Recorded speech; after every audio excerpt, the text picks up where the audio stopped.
It's hard to fully know how to best summarize the Pittsburgh Steelers 2015 season. And what I mean by this is the following. Is that on the one hand, you got a team that maybe wasn't really playoff worthy and was frankly lucky to get into the playoffs at 10-6, in large part due to the fact that the Jets choked in Week 17 against the Buffalo Bills. I mean, that's what it is. If you're the Jets, you win and you're in. And you didn't beat Buffalo. You let Rex Ryan beat you twice in the same year. You choked. So the Pittsburgh Steelers kind of benefited, got in through the back door. I mean, they're the sixth seed. They don't have exactly a ton of momentum. It looks like, they could very well be one and done. But then on the other hand, they get to face a Cincinnati Bengals team that they're familiar with, a Cincinnati Bengals team without their starting quarterback, Andy Dalton. They watch as the Cincinnati Bengals kind of implode in that wild card game, and the Pittsburgh Steelers find a way to win. So they backdoor into the playoffs, kind of got lucky there. Then they get lucky in the sense that they don't have to face Andy Dalton. On top of that, the Bengals implode late in the game and really shoot themselves in the foot, and the Pittsburgh Steelers find themselves a beneficiary. And then you get to the divisional round of the playoffs, and now it's like you see a clear and present opportunity to where the Pittsburgh Steelers, in what was frankly an ugly game, should have probably won that game. And you feel like this Pittsburgh Steelers team that, on the one hand, didn't even feel like they were a playoff team at all, should have, for all intents and purposes, been playing in the AFC Championship game, where they also could have matched up very well with the New England Patriots and possibly beat them and went on to Super Bowl 50. So do you classify it as a disappointing year? Do you classify it as a good year? Do you classify it as a year that was good but could have been so much more? I don't really know. But ultimately, it was what it was. They went 10-6. They finished second in the AFC North. Like I said, they won that road playoff game against Cincinnati in the wild card round. It's got to be really sweet to play, arguably, some might say the Baltimore Ravens, but now it seems like the Bengals-Steelers rivalry has surpassed it in terms of its intensity and hatred between the two sides. It's got to feel really good for the Pittsburgh Steelers to know that they got into the heads of the Cincinnati Bengals, and the Bengals once again were one and done in the playoffs, and the Steelers were able to go on. They won a playoff game, even though they were slightly undermanned, and even being undermanned in that divisional round game. There's no Antonio Brown because he out due a concussion. Your running back, your stud, Le'Veon Bell, has missed most of the season due to injury. And you're without D'Angelo Williams, who had a quality year for you in reserve, and you still find a way to almost win the game. I mean, you're playing with an injured quarterback, without your top wide receiver, arguably the best wide receiver in all of the National Football League, without a top 5 running back, and without your backup running back. You're starting your number 3 running back. And the Pittsburgh Steelers still almost beat the Denver Broncos, and in my opinion, frankly, should have. We shouldn't even be talking about the Broncos in Super Bowl 50. It is what it is. So when you look back at the season, what went well for the Pittsburgh Steelers? I'd say offensively, they were still really, really good. Big Ben at times turned the ball over a little too much, but this is still a team that tied for 4th in the league in points scored per game, 3rd in the league in total yards. This was still an elite, high-powered offense. And that's incredible considering the fact that you had several weeks that Big Ben was out due to injury, so you had some Michael Vick mixed in there.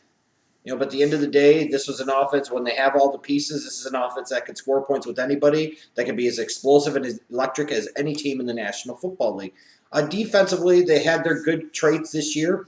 They were really tough to run the ball on consistently throughout the course of the year. They finished 5th in the league in average rush yards allowed per game. They were 3rd in the league in sacks, so they did a really good job of generating pressure on opposing quarterbacks. 11th in the league in points allowed, not an elite points allowed per game total, but enough, more than enough to get the job done, especially when you're talking about an offense that scores the amount of points that they do. I mean, you look at what else in terms of individual players. You got to look at Antonio Brown, 136 catches, over 1,800 receiving yards, 10 touchdowns. He scuffled a little bit when Big Ben was out of the lineup, but man, that second half of the year, Antonio Brown had some monster games. And, again, when you're talking about the best wide receivers in the National Football League, to me, it does kind of start with Antonio Brown, and it's really hard to make an argument that he's not. D'Angelo Williams, I thought, had a really nice year in reserve. Here's a guy in Carolina that, they moved on from. They didn't want him as a part of a committee anymore, and you think maybe he's going to go to Pittsburgh and he'll occasionally spell Le'Veon Bell, but he's not going to do much. And, he had some really nice moments for them. He really was a season saver in some ways because they didn't take as much of a step back at the running back position as you might have expected with them losing Le'Veon Bell due to injury. On the defensive side of the ball, You're looking at Cameron Hayward, another pretty solid year out of him on that defensive line. I thought Ryan Shazier took some nice steps in his growth in year number 2. And the fact of the matter is, it's a team that, while they backdoored their asses into the playoffs, they made the playoffs, and they got a road playoff victory, and damn near got another road playoff victory. That is still something positive to build off of for next year, considering you didn't have your best running back for the majority of the season. You missed Big Ben for several games, and you were still able to get to that point. I mean, with an injured quarterback, without the best wide receiver in the National Football League, and your third string running back, you almost went into Denver and beat the number 1 defense in the National Football League. That's impressive stuff. But on the flip side, ultimately they didn't win the Super Bowl. They didn't get there. They didn't get to even the AFC Championship game. So what didn't go well? You got to look at Big Ben's health. When he hurt his MCL, he was out for a few weeks. The Steelers kind of scuffled there with Vic and then Landry Jones as their starting quarterback. Le'Veon Bell going down was a really significant injury for them, even though they were able to still make do without him. At some point in time, you look at a guy like Le'Veon Bell, and you're like, man, this is an incredible weapon, but this is a second straight year where they could have really used him come playoff time, and he just wasn't there. He wasn't able to answer the bell. Is that Le'Veon's fault? Not necessarily. Injuries happen. It's part of the game. But again, at the end of the day, he wasn't there when they needed him most. And then Antonio Brown, that concussion that he suffered in the Cincinnati game, that really came back to bite the Steelers in the ass come the divisional round. I don't care what anybody says, because when they had played him in the regular season earlier on in the year, Antonio Brown lit their ass up, the Denver secondary. Who's to say that he wouldn't have done so again? And even if he didn't light him up to the same level, we're still talking, again, like I said, arguably the best wide receiver in the National Football League. And you're without your number 1 weapon. You're without one of the very best weapons in all of the National Football League. And frankly, you could say with Le'Veon Bell, when healthy, 2 of the very best weapons in the National Football League. You would say maybe 2 of the 10 best weapons in the National Football League. And the Steelers rolled into a divisional round road playoff game against the number 1 defense statistically in the league in the Denver Broncos, and still almost got the job done. Another thing that really hurt this team, though, I've talked about in years past, one of the big bugaboos for the Pittsburgh Steelers are that a couple of times a year they'll just lose to bad teams and they have no business losing them. Now this year, mercifully and thankfully for Steelers fans, they actually found a way to beat Oakland. It doesn't seem to happen very often. But then they turn around and lose twice to Baltimore. This is a Baltimore team that's going to be picking 6th overall in the draft. This is not a good Ravens team, and the Steelers found a way to lose to them twice. You just can't have that happen. I mean, if you handle your business and you beat the Ravens twice like you should have, you're 12-4, you potentially have won the division, and you potentially have gotten maybe a first-round bye. Those type of losses can come back to bite you. And then, like I said, ultimately the loss to Denver, a game that I thought they really, really should have won. They didn't, it doesn't put a total damper on the season because, frankly, they maybe shouldn't even have been at that point. But once you get there, it's got to be disheartening to know that you squandered a really, really good opportunity. And I feel like they kind of did.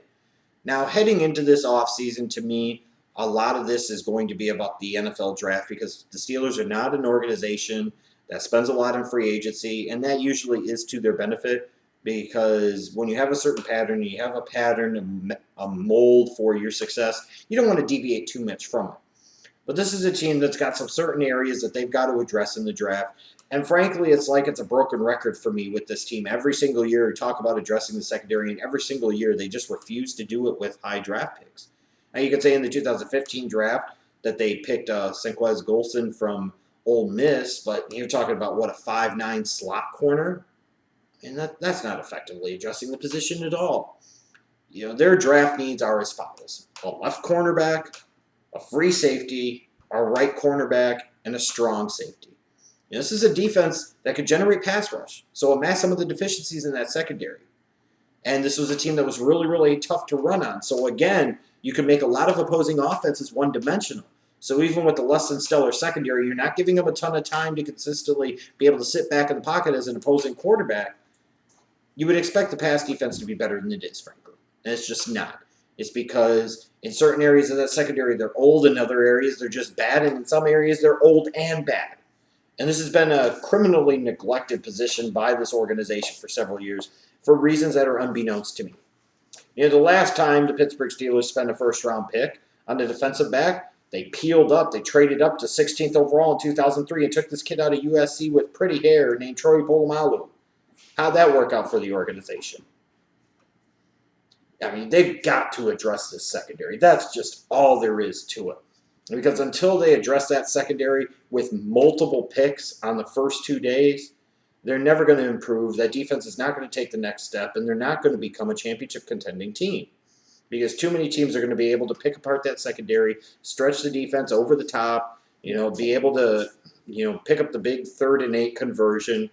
They have to get better in the secondary. It is just that simple. It starts at corner. They need a number 1 corner where they're picking 25th overall in the 2016 NFL draft. They're going to be in a position to either pick a corner or a safety. Don't be sitting there and getting stupid and picking a fucking another edge rusher because you're dumb. Don't sit there and take a defensive lineman because you're dumb. The only other position you would even want to maybe entertain or consider taking in that first round is an offensive tackle. But again, based off of the position, based off of the way I see some of the players being ranked at this point in time, it's either corner or it's safety. And if it's a corner in round 1, then it's got to be safety in round 2. And if it's safety in round 1, it's got to be corner in round 2. And frankly, if you're the Pittsburgh Steelers at this point, even if you say, well, this wide receiver is more highly rated or this running back's more highly rated, you manipulate your fucking draft board to make sure that 4 of your first 5 picks are in the goddamn secondary. Seriously. Don't do anything stupid. Don't overthink it. The needs are evident. And this is one of these clear-cut cases because of the great strategical era failing to address the secondary so consistently for so many years high in the draft. One of these rare times that I will advocate for a team drafting strictly for need. You could draft potentially strictly for need and get some really, really good players.